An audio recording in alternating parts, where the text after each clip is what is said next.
നമസ്കാരം. നടിയെ ആക്രമിച്ച കേസിലെ കോടതി വിധിക്ക് പിന്നാലെ തനിക്ക് നേരെ നടന്ന സൈബർ ആക്രമണത്തിൽ പ്രതികരിച്ച് അതിജീവിത. താൻ ഇരയല്ല, അതിജീവിതയുമല്ല, ഒരു സാധാരണ മനുഷ്യനാണ്, എന്നെ ജീവിക്കാൻ അനുവദിക്കൂ എന്നാണ് ഇൻസ്റ്റാഗ്രാമിൽ പങ്കുവച്ച കുറിപ്പിൽ നടി വ്യക്തമാക്കിയത്.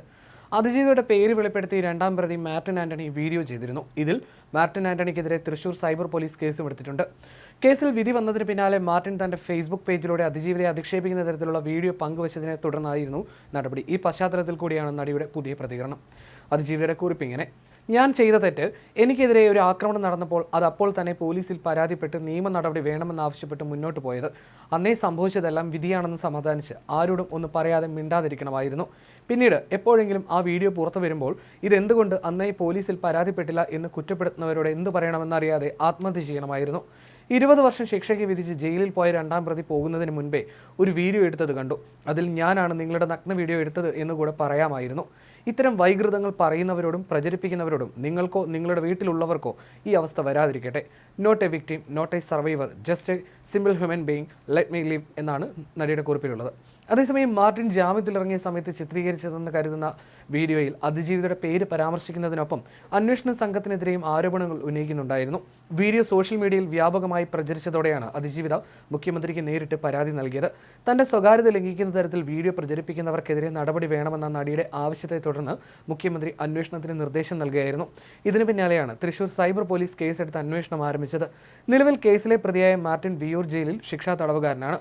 മാർട്ടിൻ പുറത്തുവിട്ട വീഡിയോ സാമൂഹ്യ മാധ്യമങ്ങളിൽ പങ്കുവച്ചവരും കേസിൽ പ്രതികളാകുമെന്നാണ് സൂചന. നവമാധ്യമങ്ങളിലെ 27 അക്കൗണ്ട് ഉടമകളെ ഇതിനോടകം പോലീസ് തിരിച്ചറിഞ്ഞിട്ടുണ്ട്. വീഡിയോയുടെ 27 ലിങ്കുകൾ പോലീസ് കണ്ടെത്തിയിട്ടുണ്ട്. അതിജീവിതയുടെ പേരോ വ്യക്തിവിവരങ്ങളോ വെളിപ്പെടുത്തുന്നത് നിയമവിരുദ്ധമാണെന്നിരിക്കെ വീഡിയോ ഷെയർ ചെയ്തവർക്കെതിരെ IT നിയമപ്രകാരമുള്ള കർശന നടപടികൾ സ്വീകരിക്കാനാണ് പോലീസിന്റെ നീക്കം. കേസിൽ വിധി വന്നതിന് പിന്നാലെയാണ് അതിജീവിതയെ കുറ്റപ്പെടുത്തുന്ന തരത്തിലുള്ള മാർട്ടിന്റെ വീഡിയോ വ്യാപകമായി പ്രചരിക്കുന്നത്.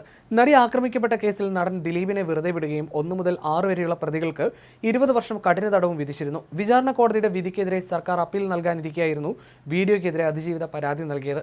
അതേസമയം കേസിൽ അന്വേഷണ ഉദ്യോഗസ്ഥനെതിരെ ആരോപണങ്ങളുമായി നടൻ ദിലീപ് രംഗത്ത് വന്നിരുന്നു. ബാലചന്ദ്രകുമാർ പോലീസിന് മൊഴി നൽകുന്നതിന് മുൻപ് ചാനലിന് ഇന്റർവ്യൂ നൽകിയെന്നും അത്തരമൊരു സാക്ഷിയുണ്ടെങ്കിൽ ആദ്യം കോടതിയെ അറിയിക്കുകയായിരുന്നു വേണ്ടതെന്നും ദിലീപ് പറഞ്ഞിരുന്നു. കോടതിയിൽ പറയാത്ത പലതും ചാനലുകളിൽ പറഞ്ഞുവെന്നും ദിലീപ് ആരോപിച്ചു. അടച്ചിട്ട കോടതി മുറിയിലെ വാദങ്ങൾ ചോർത്തി. കോടതിയലക്ഷ്യ ഹർജികൾ ജനുവരി 12-ന് പരിഗണിക്കാൻ മാറ്റിയിട്ടുണ്ട്.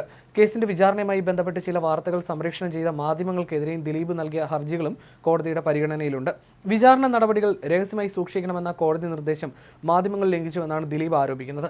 ഹർജികളിൽ വാദം കേട്ട ശേഷം കോടതിയലക്ഷ്യമുണ്ടെന്ന് ബോധ്യപ്പെട്ടാൽ തുടർ നടപടികൾക്കായി ഹർജികൾ പ്രിൻസിപ്പൽ സെഷൻസ് കോടതി ഹൈക്കോടതിക്ക് കൈമാറിയേക്കുമെന്നാണ് വിവരം.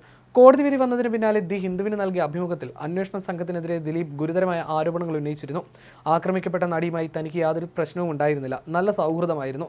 അന്വേഷണത്തിന്റെ ആദ്യ 4 മാസം അവർ തന്റെ പേര് പോലും പറഞ്ഞിരുന്നില്ല. പിന്നീട് അന്വേഷണ ഉദ്യോഗസ്ഥരുടെ സമ്മർദ്ദത്തിന് വഴങ്ങിയാണ് അവർ തനിക്കെതിരെ മൊഴി നൽകിയതെന്നുമാണ് ദിലീപ് ആരോപിച്ചത്.